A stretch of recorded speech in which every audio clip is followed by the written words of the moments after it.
दैनिक भास्कर का आज का संपादकीय है जो कि संबंधित है कि संकीर्ण सोच समाज को जड़वत बनाती है, इससे संबंधित है। देखो, कर्नाटक की कांग्रेस सरकार ने स्कूल कॉलेज में हिजाब पहनने पर रोक खत्म करने की बात कही, लेकिन जैसे ही भाजपा ने इसे मुद्दा बनाया तो राज्य सरकार 24 घंटे मुकर गई। भाजपा शासन में यह रोक लगी थी। जिस देश में बुनियादी शिक्षा चिकित्सा सुविधा के हालात खराब हो, वहां अगर सरकार यह तय करेगी कौन क्या पहनेगा, कौन क्या खाएगा, कौन क्या पिएगा, इसका सीधा सा मतलब होता है कि प्राथमिकताएं गलत है।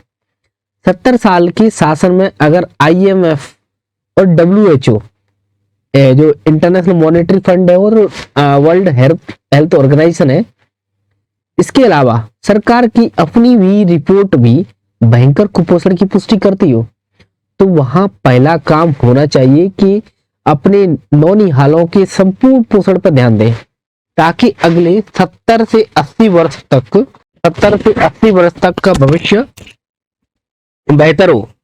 फिर उन्हें बेहतर शिक्षा देकर उत्पादकता में भागीदार बनाएं, जिसके लिए आधुनिक स्किल की जरूरत है। उद्योग आज एक स्वर में कह रहे हैं कि देश में कौशल की कमी है। जो कुछ प्रशिक्षण संस्थाओं में सिखाया जा रहा है वह 40 साल पुरानी तकनीक पर आधारित है, लेकिन कहा जाता है कि वोट के याचक राजनीतिक दल सही फैसले नहीं ले पाते हैं, क्योंकि याचना में नैतिक शक्ति नहीं होती है। जातिवाद, सांप्रदायिकता के अलावा संकीर्ण सोच समाज को जड़वत बनाती है। अगला है राम मंदिर पर विपक्ष का रुख वाकई हैरान करने वाला है। पवन कुमार वर्मा राजनायक पूर्व राज्यसभा सांसद हैं। इन दिनों पूरा देश ही 22 जनवरी को अयोध्या में होने वाले राम मंदिर के उद्घाटन की खुशी में उत्सव मना रहा है।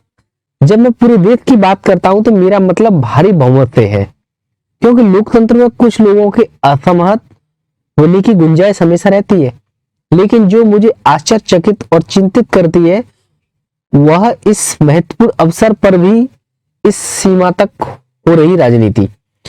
श्री राम के बहुप्रतीक्षित धाम का निर्माण भाजपा का अपना प्रोजेक्ट नहीं है, यह सुप्रीम कोर्ट के फैसले का परिणाम है और इसलिए यही गैर राजनीतिक घटना है।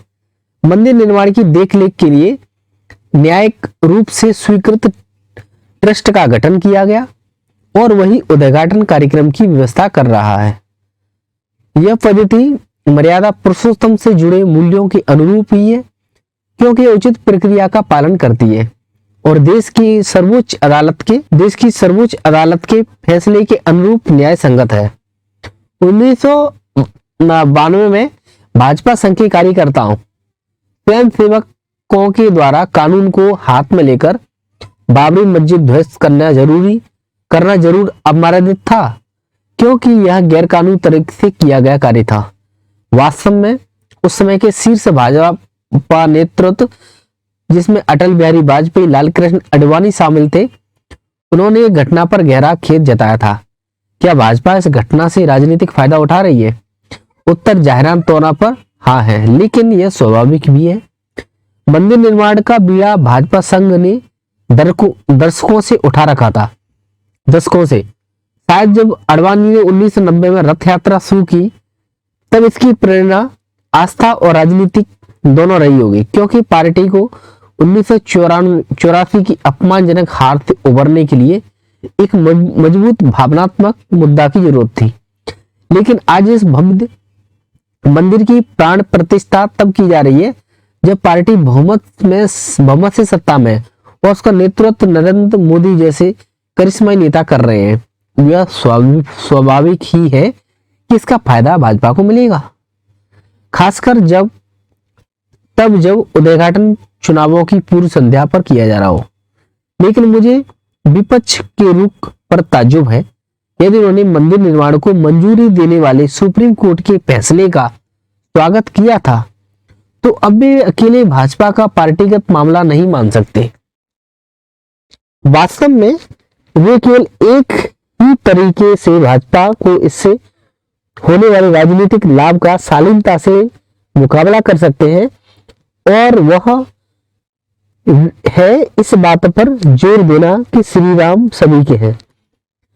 उन पर किसी एक पार्टी या नेता का एकाधिकार नहीं है, लेकिन एक तरफ न्यायिक प्रक्रिया का स्वागत करना और दूसरी तरफ उद्घाटन समारोह का नोटा ठुकराना ही अपने पैरों पर कुल्हाड़ी मारने वाली राजनीति या रणनीति है।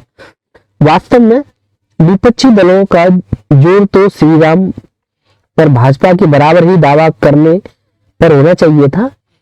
उन्हें पुरजोर तरीके से कहना चाहिए कि मंदिर निर्माण उन सभी लोगों की जीत है जो श्री राम में विश्वास करते हैं, ताकि उसका श्रेय लेने की भाजपा के नैरेटिव को कमजोर किया जा सके। दार्शनिक दृष्टि से भी ऐसा करना उचित ही होगा। रामचरितमानस में जब भी श्री राम वनवास के दौरान रहने के लिए उपयुक्त स्थान की खोज में मदद के लिए वाल्मीकि से पूछते हैं तो ऋषि उत्तर देते हैं, पूछो मोहे के रहो कहाँ, मैं पूछत सकुचाऊं, जहां न हो तह देव कहीं, तुम्हें दिखाओ ठाऊं। अर्थात आप मुझसे पूछते हैं कि मैं कहाँ आवास बनाऊं, जबकि मैं आपसे आदर से कहता हूं कि पहले मुझे वह स्थान बता है जहां आप नहीं है। लेकिन अफसोस कि इस मुद्दे पर भी अरुचि कर राजनीति चल रही है। भाजपा भी दोषहीन नहीं है। उसके कुछ उत्साही सदस्य खुले तौर पर कह रहे हैं कि अयोध्या तो झांकी है, आगे बहुत कुछ बाकी है। किसे आमंत्रित किया जाए और किसे नहीं, इस पर जंग छिड़ी है। कांग्रेस ने समारोह में आने से इनकार कर दिया है। वह हमेशा की तरह दुविधा में थी कि मंदिर का राजनीतिकरण करने के लिए भाजपा की निंदा करें या उद्घाटन में भाग लें, इसे धर्मनिरपेक्षता पर हमला कहें या न्याय यात्रा के माध्यम से इससे ध्यान भटकाए। अखिलेश यादव एक अलग पटरी पर चले गए। उद्धव ठाकरे की शिवसेना भी शामिल नहीं हो रही है। केरल में मार्क्सवादी कम्युनिस्ट पार्टी भाजपा को बढ़ावा देने के लिए कांग्रेस पर हमला कर रही है, और ओवैसी कह रहे हैं कि संविधान खतरे में है। मर्यादा पुरुषोत्तम राम सोच रहे हो कि मेरे नाम पर क्या क्या हो रहा है। श्री राम के धाम का निर्माण भाजपा का अपना प्रोजेक्ट नहीं है, यह सुप्रीम कोर्ट के फैसले का परिणाम है और इसलिए एक गैर राजनीतिक घटना है। मंदिर निर्माण के लिए गठित ट्रस्ट उद्घाटन कार्यक्रम की व्यवस्था कर रहा है। अगला दैनिक भास्कर का जो संपादकीय है, सरकार की गारंटी पूरी करने के लिए 4 बड़े काम जरूरी है। मीरा गुप्ता ने लिखा हो, सुप्रीम कोर्ट के वकील है। बच्चे अच्छे अंकों से पास हो, स्कूल भी टॉप ग्रेड में रहे, इसके लिए प्राचार्य सहित सभी शिक्षकों का योगदान जरूरी है। इसी तरह प्रधानमंत्री की गारंटी से 2028 तक देश को 5 खरब यानी 5 ट्रिलियन और 2047 तक 30 खरब डॉलर की अर्थव्यवस्था बनाने के लिए इन सभी संवैधानिक संस्थानों को ठोस भूमिका निभानी है। सबसे पहले संसद के बारे में बात करते हैं। आम चुनावों में राम मंदिर की लहर के बाद अगले चुनावों के लिए काशी और मथुरा की थीम तैयार हो रही है। भाजपा ने पालमपुर अधिवेशन में 1989 में राम मंदिर पर संसद से कानून बनाने की मांग की थी। 1989 में पालमपुर अधिवेशन हुआ था, वहां पर राम मंदिर पर संसद से कानून बनाने की मांग की थी, क्योंकि आस्था से जुड़े मसलों पर अदालत से फैसला नहीं हो सकता है। चीफ जस्टिस चंद्रचूड़ ने खुलासा किया कि अयोध्या फैसले के साथ जारी बेनामी परसिस्ट पर 5 जजों की सहमति थी। इससे जाहिर होता है कि मंदिर जैसे मामलों पर निपटारा करने में जजों की भी अपनी सीमा है। काशी और मथुरा में सिविल अदालतों से हिंदू पक्ष जीत जाए तो भी 1991 के धर्म स्थल कानून की वजह से मस्जिदों को हटाना मुश्किल होगा। मध्यकालीन धार्मिक मुद्दों पर लंबे समय की मुकदमेबाजी से विदेशी निवेश और ईज ऑफ डूइंग बिजनेस प्रभावित होते हैं। इसलिए धर्म स्थल कानून के दायरे से काशी और मथुरा को बाहर निकालने के लिए सुप्रीम कोर्ट के फैसले के इंतजार के बजाय सरकार को संसद के माध्यम से कानून बदलाव कर लेना चाहिए। दूसरा सरकार से आता है कि पीएम के अनुसार मोदी की गारंटी वाली विकसित भारत यात्रा से कोई भी हकदार सरकारी योजना के लाभ से छूटना नहीं चाहिए। लेकिन पश्चिम बंगाल समेत कई विपक्षी राज्यों में केंद्र की योजना में हजारों करोड़ रुपए के घोटाले के आरोप हैं। साइबर अपराध और वित्तीय धोखाधड़ी को रोकने के लिए गृह मंत्रालय की 1930 हेल्पलाइन कारगर है। अयोध्या में पर्यटन को बढ़ावा देने के लिए 31 भाषाओं में टूरिस्ट गाइड मैप बन रहा है।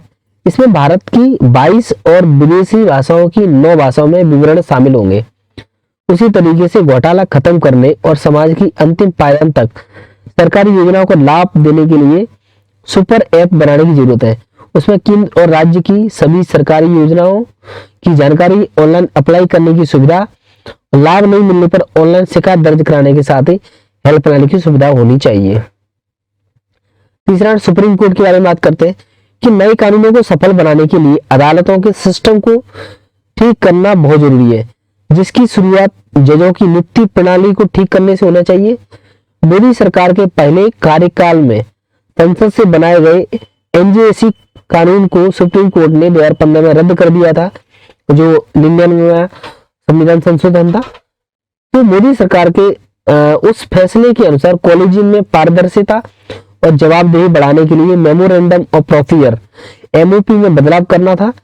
पिछले 8 सालों में एमओपी फाइनल किए बगैर हजारों जजों की नियुक्ति दुर्भाग्यपूर्ण है।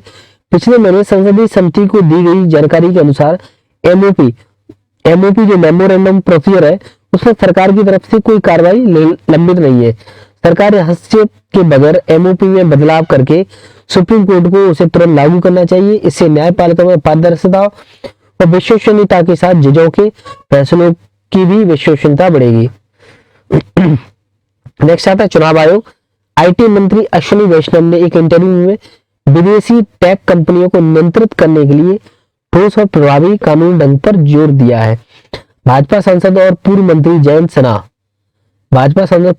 जयंत सिन्हा ने एक लेख में चुनावी प्रक्रिया में एआई के खतरों का आगाह किया है, लेकिन पिछले कई साल की कोशिशों से साफ है कि ठोस और स्पष्ट कानून लागू करने के बजाय सरकार टेक कंपनियों को मनमाफिक तरीके से कंट्रोल करना चाहती है। इससे अराजकता बढ़ने के साथ चुनावों से जुड़े कानूनी बेईमानी हो जाएंगे। चुनाव आयोग सभी पार्टियों के आईटी सेल के खिलाफ लाचार है। हमारे प्रतिवेदन पर 10 साल पहले 2013 में सोशल मीडिया के इस्तेमाल के नियम और खर्चों को जोड़ने के लिए चुनाव आयोग ने नोटिफिकेशन जारी किया था। उसे अपग्रेड करके सख्ती से लागू करने के बजाय आयोग ने 2019 के चुनाव में सोशल मीडिया से जुड़े ठोस नियमों को तिलांजलि दे दी। संविधान के अनुच्छेद 324 और आरपी एक्ट के तहत मिले अधिकारों के अनुसार आयोग को ठोस नियम और उन्हें लागू करने का सिस्टम बनाने की जरूरत है। तभी विदेशी कंपनियों के हस्तक्षेप के बगैर स्वतंत्र और निष्पक्ष चुनावों से भारत में लोकतंत्र के साथ संवैधानिक व्यवस्था सफल हो सकेगी। अगला दैनिक जागरण का जो संपादकीय आर्थिक प्रगति में रोड़ा है रेवड़िया। जीएन वाजपेयी की तरह लिखा है, सेबी और एलआईसी की पूर्व चेयरमैन रहे हैं। बीते दिनों कुछ विदेशी फंड मैनेजर्स से बात करने का अवसर मिला। वहां लघु एवं मध्यम अवधि की तेज वृद्धि को लेकर भारत की चहुं ओर प्रशंसा हुई, तो उन जोखिमों पर भी चर्चा हुई जो संभावित वृद्धि के समक्ष कुछ खतरे उत्पन्न कर सकते हैं। इनमें रूस यूक्रेन युद्ध, इजराइल हमास संघर्ष, ताइवान स्ट्रेट में संभावित टकराव और अन्य क्षेत्रों की सीमा संबंधी टकरावों से उत्पन्न होने वाले भू राजनीतिक जोखिम शीर्ष पर थे। इसके बाद प्रतिस्पर्धी लोक लुभावन चिंता के एक बड़े कारण के रूप में सामने आया है। असल में उदार बाजार, स्वतंत्र उद्यम और लोकतांत्रिक ढांचे वाली पूंजीवादी अर्थव्यवस्था में विषमता बढ़ने के अंतर्निहित जोखिम विद्यमान होते हैं। हालांकि ऐसी व्यवस्था में अर्थशास्त्री ट्रिकल डाउन थ्योरी की वकालत करते हैं, जिसमें आर्थिक वृद्धि का लाभ ऊपर से नीचे की ओर हस्तांतरित होता है। सार्वभौमिक वैश्य मताधिकार वाली लोकतांत्रिक व्यवस्था में नेताओं का पूरा ध्यान किसी भी तरह से सत्ता हासिल करने पर होता है। इसके लिए वे साम दाम दंड भेद जैसी हर संभव तरकीब का सहारा लेते हैं। एक प्रभावशाली लोकतांत्रिक व्यवस्था केवल समतावादी दृष्टिकोण के साथ ही पनपती है, और जब भी यह पटरी से उतरती दिखे तो राज्य की शक्ति का उपयोग समता और निष्पक्षता का बहाल करने पर होना चाहिए। जब बढ़ती विषमता से आर्थिक राष्ट्रवाद और भू राजनीतिक तनाव बढ़ता है, तब तुलनात्मक लाभ के सिद्धांत को तिलांजलि दे दी जाती है। भारत राज्यों का एक संघ है। यहाँ राज्यों की स्वतंत्र विधायिका और राजनीतिक कार्यपालिका है। संविधान ने स्पष्ट कार्य विभाजन किया है।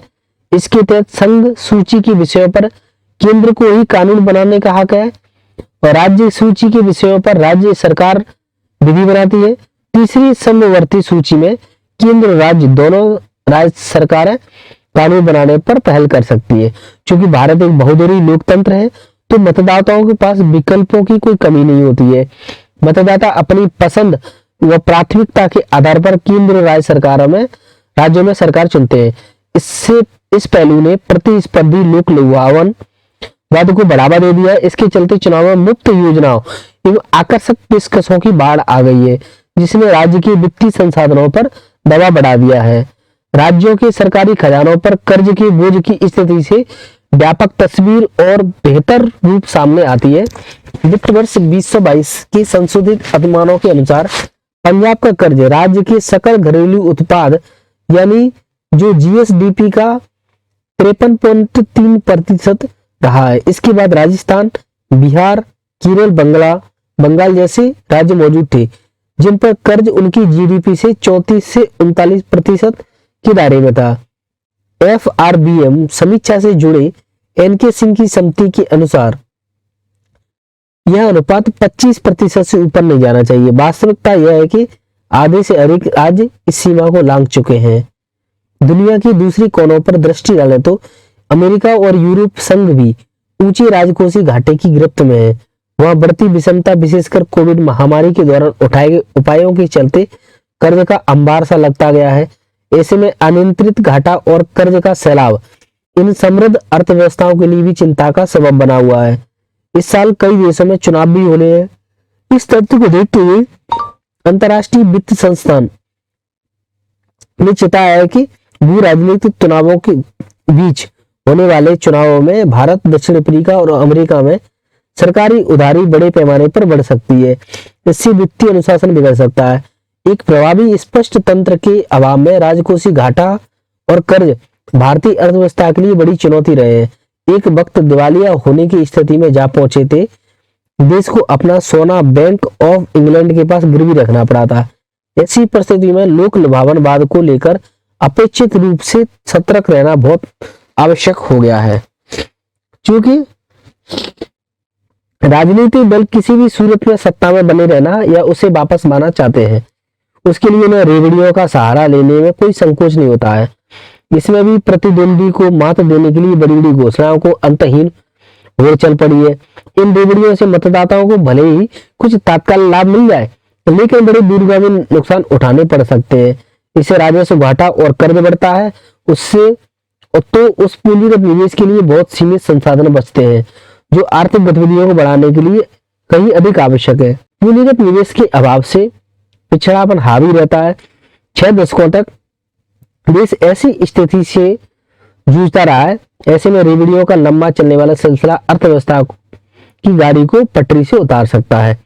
ऐसी स्थिति से बचने का यही उपाय है कि राजनीतिक दल अपने स्तर पर संयम का परिचय दें।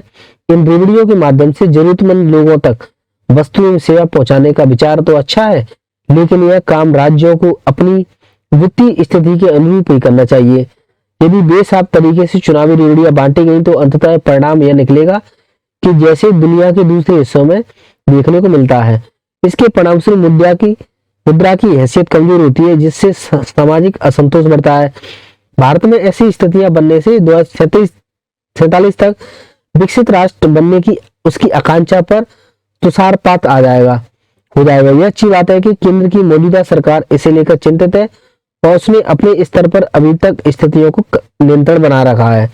हालांकि यदि चुनावी घोषणाओं का सिलसिला ऐसे चलता रहा तो आगे की आर्थिक राह फिसलन भारी हो सकती है और अपने यहाँ करोड़ों लोगों की आर्थिक बदहाली को देखते हुए हमें सदैव विवेक के साथ काम करना होगा।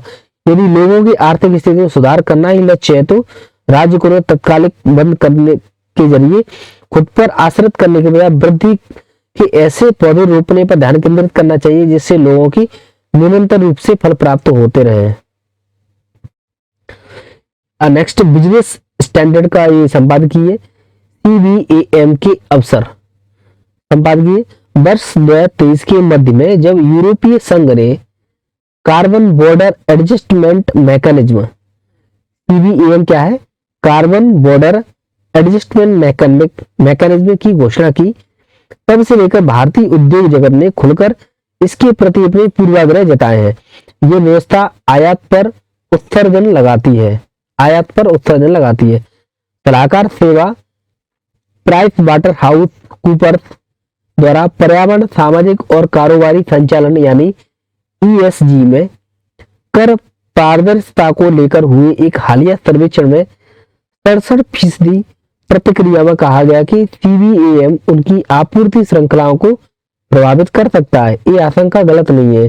दिल्ली स्थित centre for energy, environment and water ने अनुमान लगाया कि इससे कर लागत बढ़ने और प्रतिस्पर्धी पर असर पड़ने से यूरोपीय संघ को होने वाले 43% भारतीय निर्यात प्रभावित होगा। यूरोपीय संघ हमारा दूसरा बड़ा विदेशी बाजार है।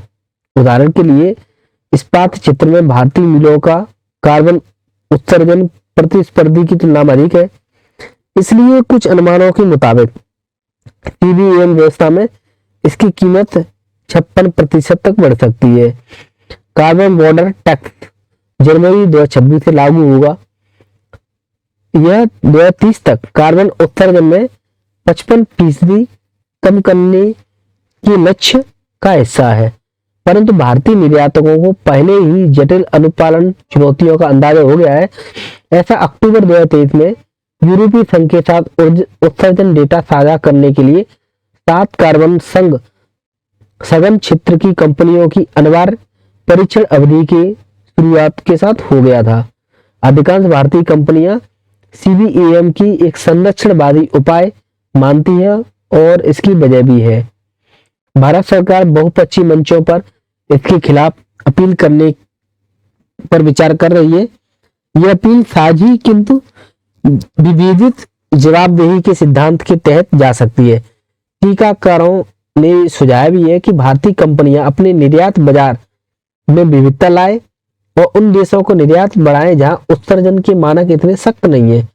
उदाहरण के लिए लैटिन अमेरिका और अफ्रीका को निर्यात बढ़ाया जा सकता है।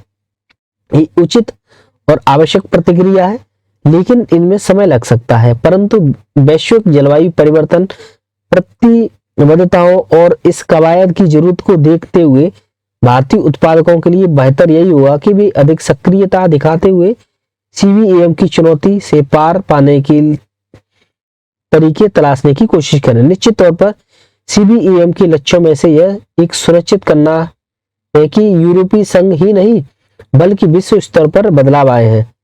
PwC का अध्ययन दिखाता है कि अधिकांश कंपनियां इस बात को समझती हैं कि शुरुआती बदलाव में जोखिम कम करने के अवसर निहित है। सर्वे में शामिल आधी कंपनियों ने कहा कि उनकी विशुद्ध शून्य की प्रतिबद्धता है। वे सक्रिय ढंग से ऐसे तरीके तलाश रही है कि उन लक्ष्यों को हासिल किया जा सके। इनमें से करीब आधी कंपनियां 2023 तक विशुद्ध शून्य उत्सर्जन के लक्ष्य तक पहुंच सकती है या पहुंच जाए। लक्ष्य चेक कर लें। कार्बन सघन उद्योग मसलन स्टील, सीमेंट, उर्वरक आदि में नवीनीकरण ऊर्जा की दिशा में हो रहे परिवर्तन में भी महसूस किया जा सकता है।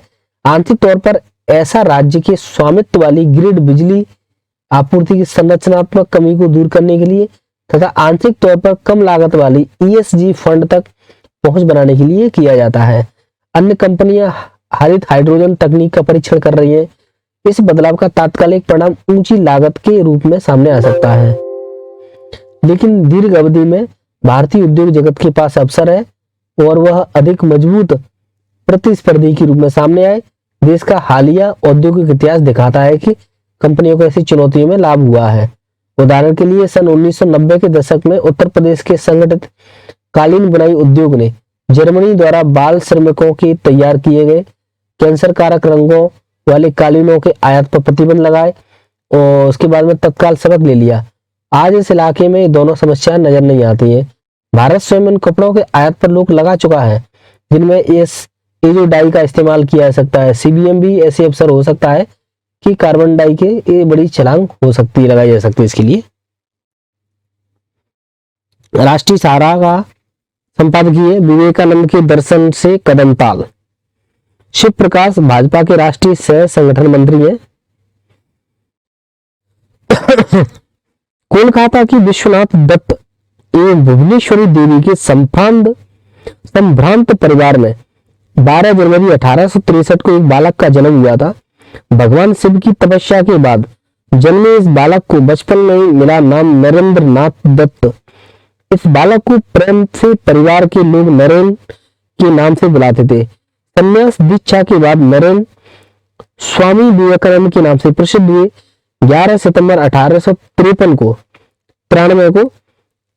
शिकागो में आयोजित कार्यक्रम की ऐतिहासिक भाषण में यह संत संपूर्ण विश्व प्रसिद्ध हो गया था। स्वामी जी यह भाषण हिंदू धर्म की विशेषताओं और मान्यताओं को विश्व भर में प्रतिष्ठित करने में सफल हुआ। गुलामी के कालखंड में स्वामी विवेकानंद ने भारतीय समाज में स्वाभिमान जगाने का कार्य किया। अस्पृश्यता निवारण, अशिक्षा को दूर करना, उद्योगों का विकास करना, महिला उत्थान जैसे अनेक विषयों पर उन्होंने भारत के विकास की नई दृष्टि दी, जो आज हमारे लिए एक प्रेरक मार्गदर्शन के लिए कार्य करती है। भोग विलासिता एवं सांप्रदायिकता के संघर्ष में फंसे वैश्विक समुदाय को भी उन्होंने विश्व शांति का मार्ग दिखाया। यशस्वी प्रधानमंत्री मोदी जी के जीवन पर स्वामी विवेकानंद के विचारों का अमिट छाप दिखाई देती है। वाह। विद्यार्थी काल में ही मोदी रामकृष्ण मिशन से जुड़ गए थे और राजकोट के शाखा तत्कालीन प्रमुख स्वामी आत्मस्थानंद से उन्होंने संन्यास दीक्षा की इच्छा भी व्यक्त की थी। स्वामी आत्मस्थानंद ने ही उन्हें समाज के लिए कार्य करने की प्रेरणा दी।